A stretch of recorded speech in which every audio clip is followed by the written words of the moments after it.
श्री शिवाय नमस्तुभ्यम। ओम नमः शिवाय। आज आप इस वीडियो में आप सुनेंगे शिव महापुराण कथा का 24वां अध्याय। तो भगवान शिव और माता पार्वती का ध्यान करते हुए इस पावन और परम कल्याणकारी कथा का श्रवण करते हैं। ब्रह्मा जी बोले, हे मुनि श्रेष्ठ नारद, तुम भी भगवान शिव की बारात में सहर्ष शामिल हुए थे। भगवान शिव ने श्री हरि विष्णु से सलाह करके सबसे पहले तुमको हिमालय के पास भेजा। वहां पहुंचकर तुमने विश्वकर्मा के बनाए हुए दिव्य और अनोखे मंडप को देखा तो बहुत आश्चर्यचकित रह गए। विश्वकर्मा द्वारा बनाई गई विष्णु ब्रह्मा समस्त देवताओं की मूर्ति को देखकर यह कह पाना कठिन था कि ये असली है या नकली। वह रत्नों से जड़े हुए लाखों कलश रखे गए थे। बड़े बड़े केले के खंभे से मंडप सजा हुआ था। तुम्हें वहां आया देखकर शैलराज हिमालय ने तुमसे पूछा कि देवर्षि, क्या भगवान शिव बारात के साथ आ गए हैं? तब तुम्हें साथ लेकर हिमालय के पुत्र मैनाक आदि तुम्हारे साथ बारात की अगवानी के लिए आए। तब मैंने और विष्णु जी ने भी तुमसे वहाँ के समाचार के बारे में पूछा। हमने तुमसे यह भी पूछा कि शैलराज हिमालय अपनी पुत्री पार्वती का विवाह भगवान शिव से करने के इच्छुक हैं या नहीं। कहीं उन्होंने अपना इरादा तो नहीं बदल दिया है।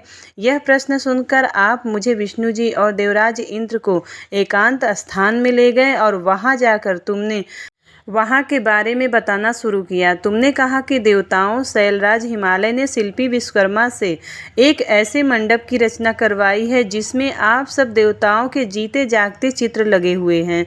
उन्हें देखकर मैं तो अपनी सुध बुध खो बैठा था। इसे देखकर मुझे यह लगता है कि गिरिराज आप सब लोगों को मोहित करना चाहते हैं। यह सुनकर देवराज इंद्र भय के मारे कांपने लगे और बोले, लक्ष्मीपति विष्णु जी, मैंने त्वष्टा के पुत्र को मार दिया था। कहीं उसी का बदला लेने के लिए मुझ पर विपत्ति न आ जाए। मुझे संदेह हो रहा है कि कहीं मैं जाकर मारा न जाऊं। तब इंद्र के वचन सुनकर श्री हरि बोले कि इंद्र, मुझे भी यही लगता है कि वह मूर्ख हिमालय हमसे बदला लेना चाहता है, क्योंकि मेरी आज्ञा से ही तुमने पर्वतों के पंखों को काट दिया था। शायद यह बात आज तक उन्हें याद है और वे हम पर विजय पाना चाहते हैं, परंतु हमें डरना नहीं चाहिए। हमारे साथ तो स्वयं महादेव जी हैं, भला फिर हमें कैसा भय। हमें इस प्रकार गुपचुप बातें करते देखकर भगवान शिव ने लौकिक गति से हमसे बात की और पूछा कि हे देवताओं, क्या बात है, मुझे स्पष्ट बता दो। शैलराज हिमालय मुझसे अपनी पुत्री पार्वती का विवाह करना चाहते हैं या नहीं? इस प्रकार यहाँ व्यर्थ बातें करते रहने से क्या लाभ?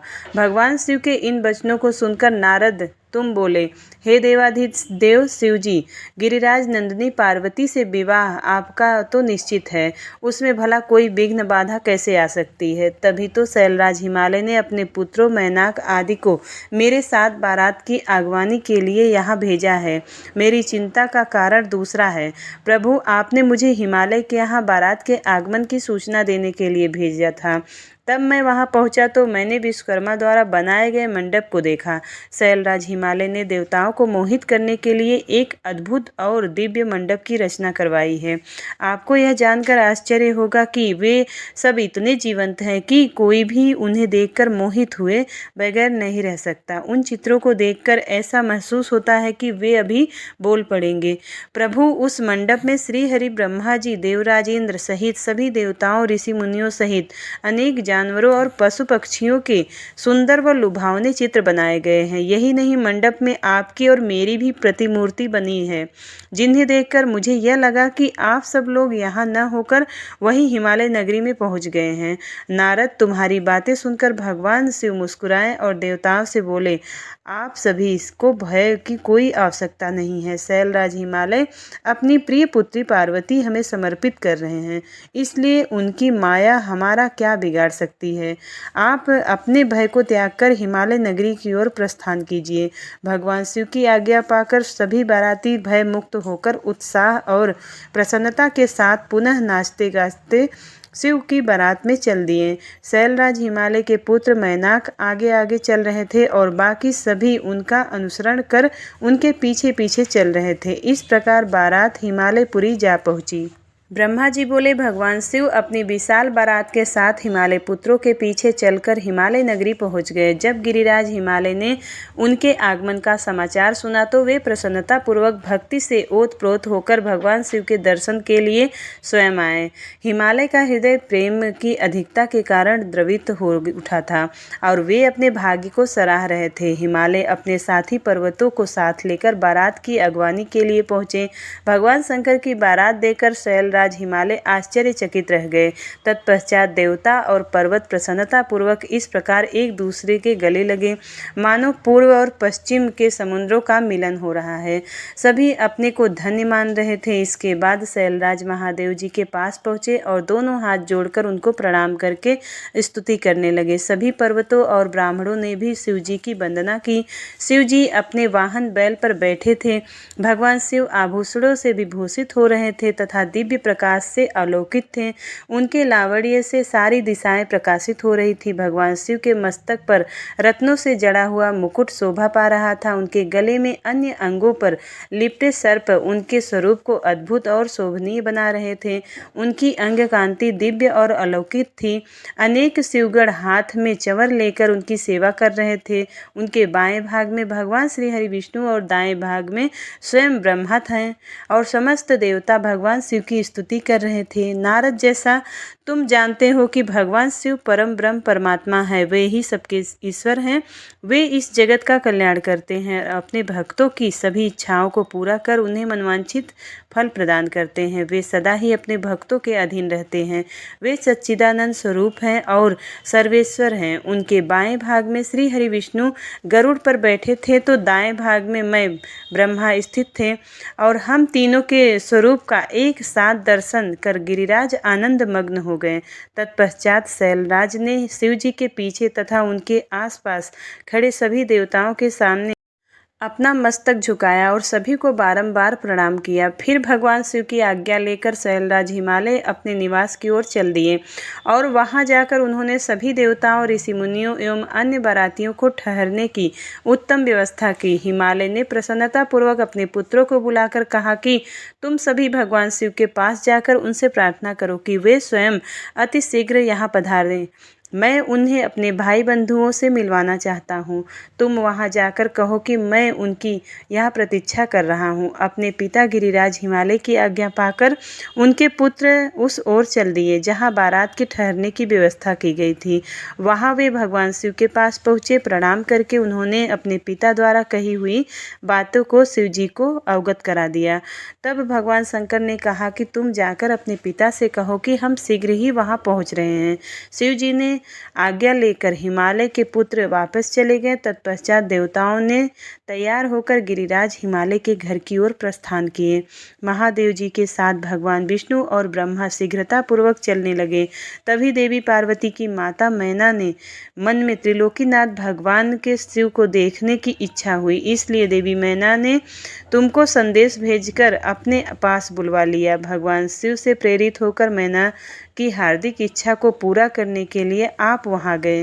ब्रह्मा जी बोले, हे नारद, तुमको अपने सामने देखकर देवी मैना बहुत प्रसन्न हुई और तुम्हें प्रणाम करके बोली कि हे मुनि श्रेष्ठ नारद, मैं भगवान शिव के इसी समय दर्शन करना चाहती हूँ। मैं देखना चाहती हूँ कि जिस शिव को पाने के लिए मेरी बेटी पार्वती ने घोर तपस्या की तथा अनेक कष्टों को भोगा, उन शिव जी का रूप कैसा है, वे कैसे दिखते हैं। यह कहकर तुमको साथ लेकर देवी मैना चंद्रशाला की ओर चल पड़ी।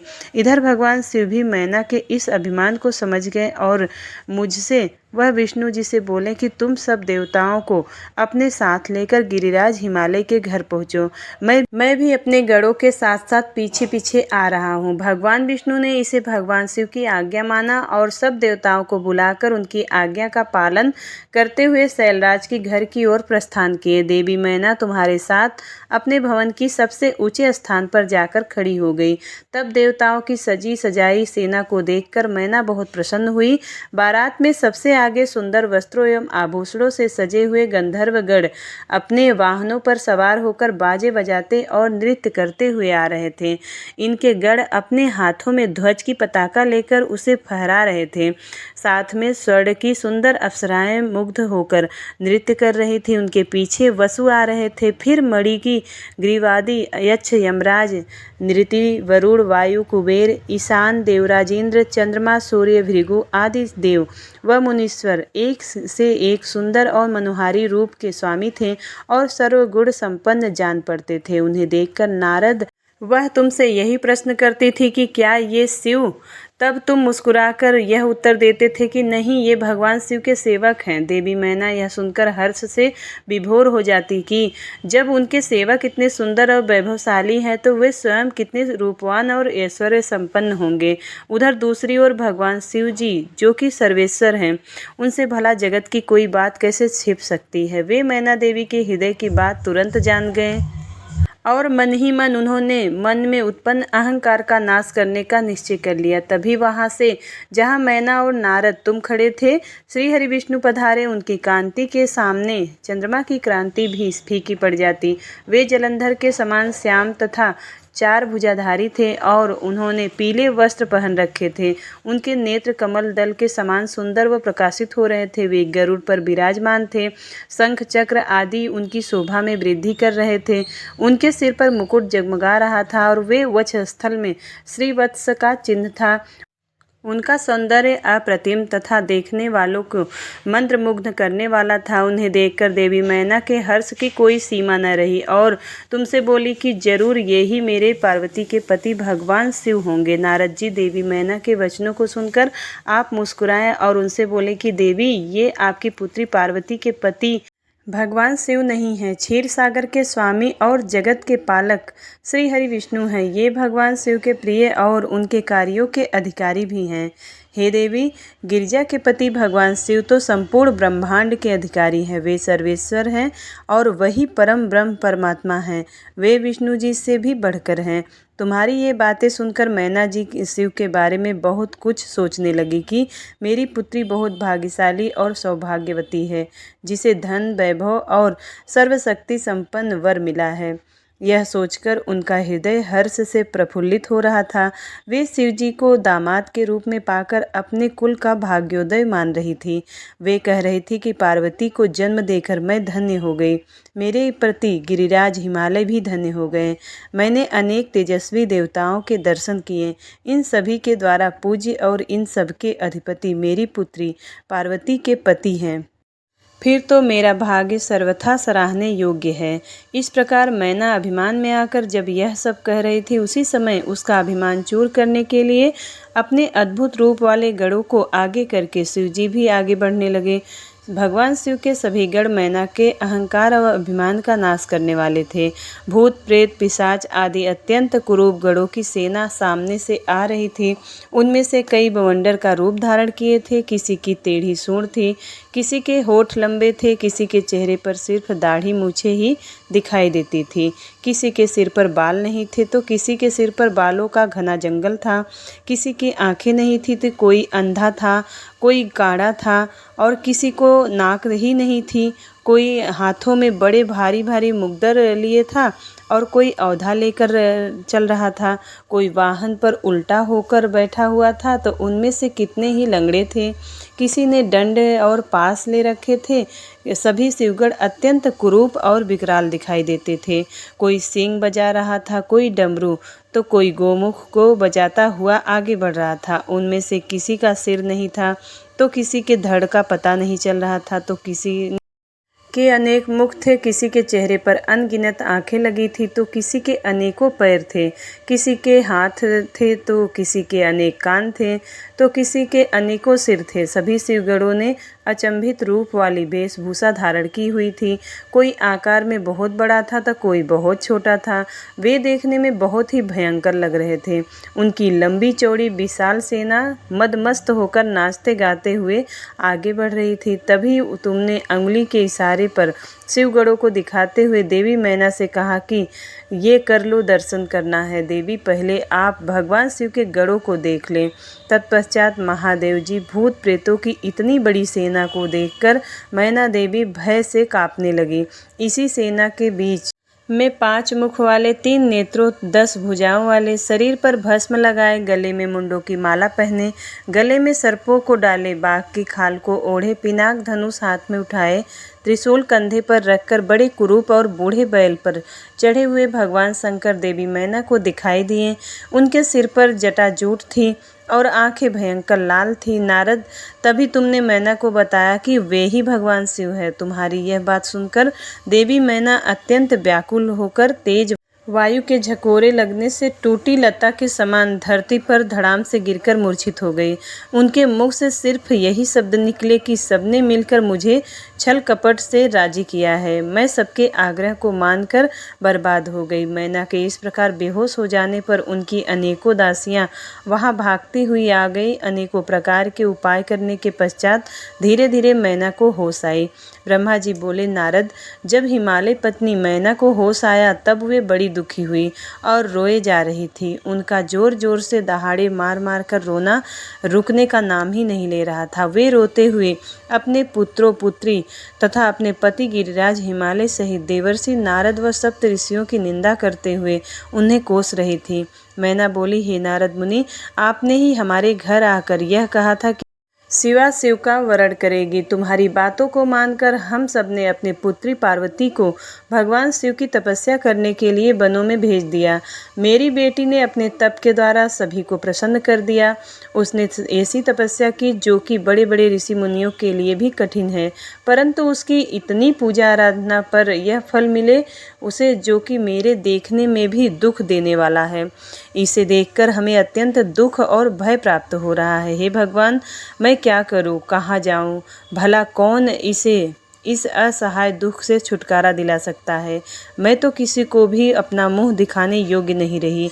भला कोई देखो, ये दिव्य सप्तऋषि और उनकी वे धूर्त पत्नी अरुंधति कहाँ चली गई, जो मुझे समझाने आई थी, जिसने मुझे झूठ सच कहकर जबरदस्ती इस विवाह के लिए मेरी स्वीकृति ले ली थी। यदि वे मेरे सामने आ जाए तो मैं उन ऋषियों की दाढ़ी मोछ नोच लूँ। हाय, मेरा तो सब कुछ लुट गया, मैं तो पूरी तरह से बर्बाद हो गई हूँ। यह कहकर देवी मैना अपनी पुत्री पार्वती से बोली, तूने हमसे कौन से जन्म का बदला लिया है? तूने यह क्या कार्य कर दिया जो तेरे माता पिता के लिए अत्यंत दुख का कारण बन गया है? इस प्रकार मैना पार्वती को खूब खरी खोटी सुनाने लगी।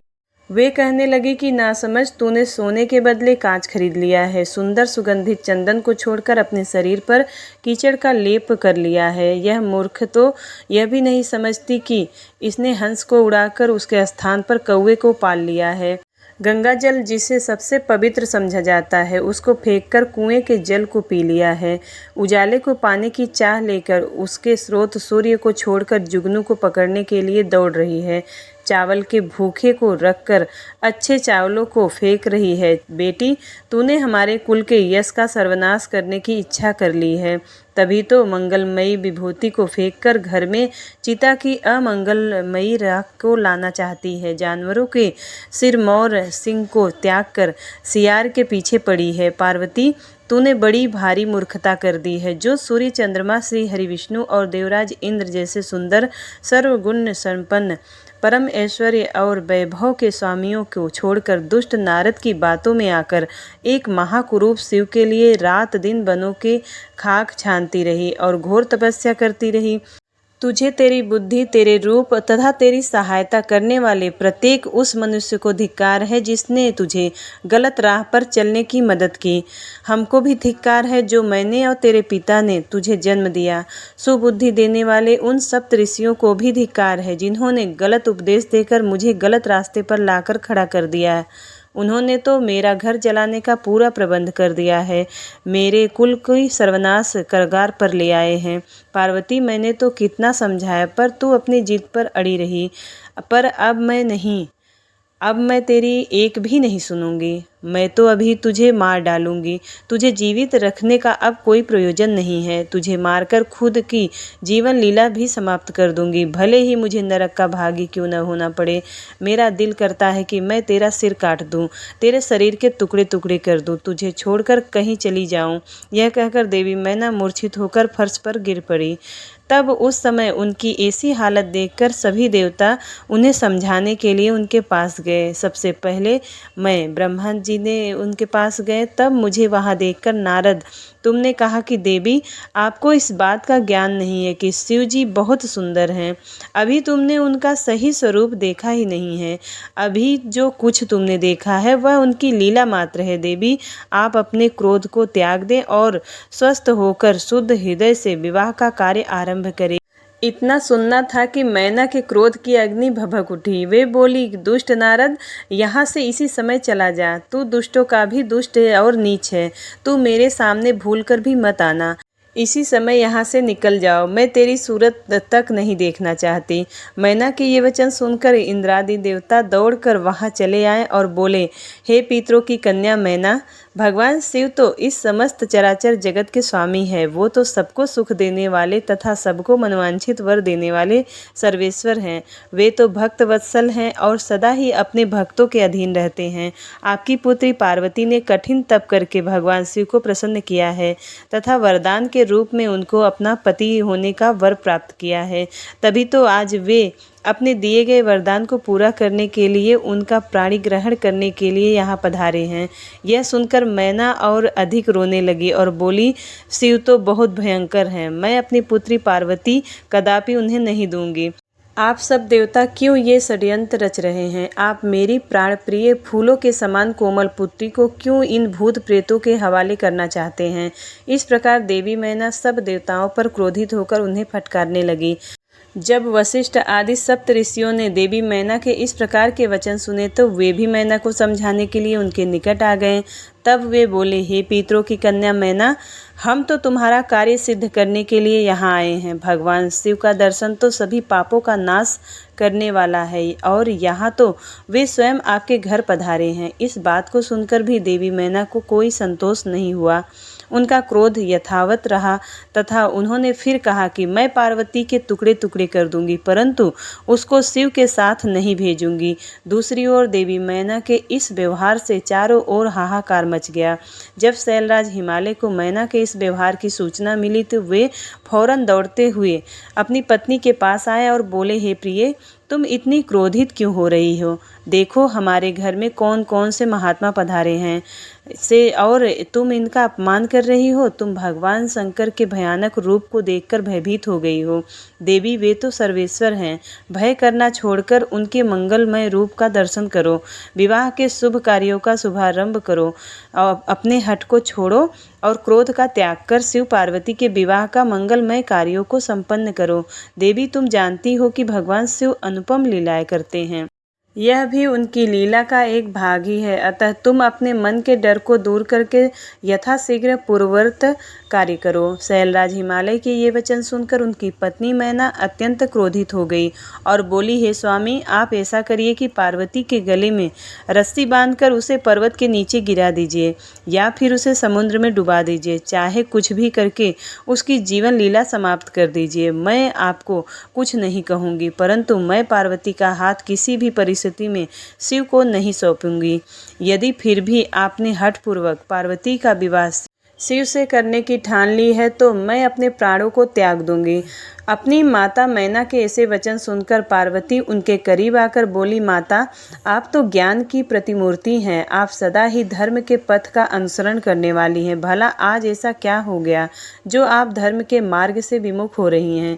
हे माता, महादेव जी तो देव के देव हैं और वे निर्गुण निराकार हैं। वे तो पर ब्रह्म परमात्मा हैं और सबके सर्वेश्वर हैं। वे तो इस संसार की उत्पत्ति के आधार हैं। भगवान शिव भक्त वत्सल हैं एवं अपने भक्तों को सदैव सुख प्रदान करने वाले हैं। भगवान शिव सब अनुष्ठानों के अधिष्ठाता हैं। वे ही सबके कर्ता हर्ता और स्वामी हैं। ब्रह्मा विष्णु भी सदा उनकी सेवा में तत्पर रहते हैं। हे माता, आपको इस बात का गर्व होना चाहिए कि आपकी पुत्री का हाथ मांगने के लिए देवता भी याचक की भांति आपके दरवाजे पर पधारे हैं। अतः आप बेकार की बातों को छोड़कर उत्तम कार्य करो। मुझे भगवान शिव के हाथों में सौंपकर अपने जीवन को सफल कर लो। माता, मेरी छोटी सी विनती स्वीकार कर लो और मुझे भगवान शिव के चरणों में उनकी सेवा के लिए समर्पित कर दो। माँ, मैंने मन, वाणी और क्रिया द्वारा भगवान शिव को अपना पति मान लिया है और अब मैं किसी और को वरण नहीं कर सकती। मैं सिर्फ महादेव जी का ही स्मरण करती हूँ। उन्हें पति रूप में पाने की इच्छा लेकर ही मैंने अपनी जिंदगी के इतने वर्ष बिताए हैं। भला आज मैं कैसे अपने वचन से पीछे हट जाऊं? पार्वती जी के कहे वचनों को सुनकर मैना क्रोध के आधिक्य से उद्वेलित हो गई और उसे डांटने तथा बुरे वचन कहने लगी। मैना रोती जा रही थी। मैंने और वहां उपस्थित सभी महानतम सिद्धों ने देवी मैना को समझाने का बहुत प्रयत्न किया, परंतु सब निरर्थक सिद्ध हुआ। वे किसी भी स्थिति में समझने को तैयार नहीं थी। तभी उनके हठ की बातें सुनकर परम शिव भक्त भगवान श्री हरि विष्णु वहां आ पहुँचे और बोले, हे पितरों की मानसी पुत्री एवं शैल राज हिमालय की पत्नी मैना, आप ब्रह्मा जी के कुल से संबंधित हैं। इसी कारण आपका सीधा संबंध धर्म से है। आप धर्म की आधारशिला हैं, फिर भला कैसे धर्म का त्याग कर सकती हैं? इस प्रकार हठ करना आपको शोभा नहीं देता। स्वयं सोचिए कि भला सभी देवता, ऋषि मुनि और स्वयं ब्रह्मा जी असत्य वचन क्यों कहेंगे? भगवान शिव निर्गुण और सगुण दोनों ही हैं। वे कुरूप हैं तो स्वरूप भी हैं। सभी उनका पूजन करते हैं। वे ही सज्जनों की गति हैं। मूल प्रकृति रूप देवी एवं पुरुषोत्तम का निर्माण भगवान शिव ने ही किया है। मेरी और ब्रह्मा जी की उत्पत्ति भी भगवान शिव जी के द्वारा ही हुई है। उसके बाद सारे लोगों का हित करने के लिए उन्होंने स्वयं भी रुद्र का अवतार धारण कर लिया है। तत्पश्चात वेद, देवता तथा इस जल में एवं थल में भी चराचर वस्तु या प्राणी दिखाई देता है। उस सारे जगत की रचना भगवान शिव ने ही की है। हे देवी, कोई भी उनके रूप को नहीं जानता है और न ही जान सकता है। यहाँ तक कि मैं, ब्रह्मा जी भी उनकी समस्त लीलाओं को आज तक नहीं जान पाए हैं। इस संसार में जो कुछ भी विद्यमान है वह भगवान शिव का ही स्वरूप है। यह तो भगवान शिव की ही माया है जो वे स्वयं आपको अपना रूप इस प्रकार दिखा रहे हैं। हे देवी, आप सब कुछ भूलकर सच्चे मन से शिव जी का स्मरण करके उनके चरणों में अपना ध्यान लगाएं।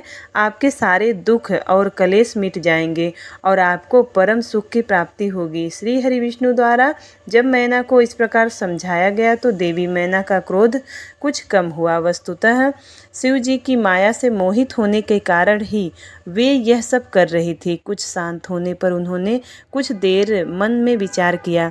तत्पश्चात मैना श्री हरि विष्णु से बोले, प्रभु, मैं आपकी हर बात समझ गई हूँ।